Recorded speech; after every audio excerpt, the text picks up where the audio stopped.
Welcome to Solvetic, your channel to always learn technology easily. Below in the description, you will find useful links we used in this video.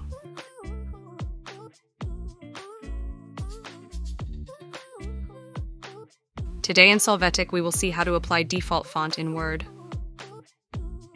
Open your Word document and you can see the currently used font. Then click on the font icon.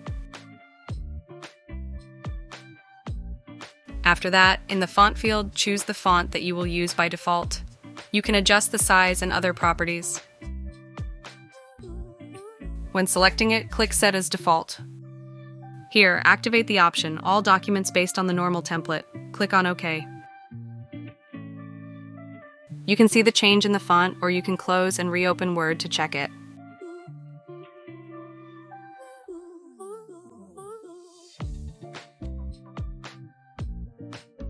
Hey, remember to subscribe Solvetic channel.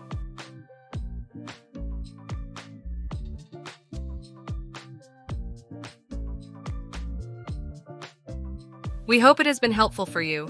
Here are links to watch more videos of your interest and subscribe to the Solvetic channel. Thank you.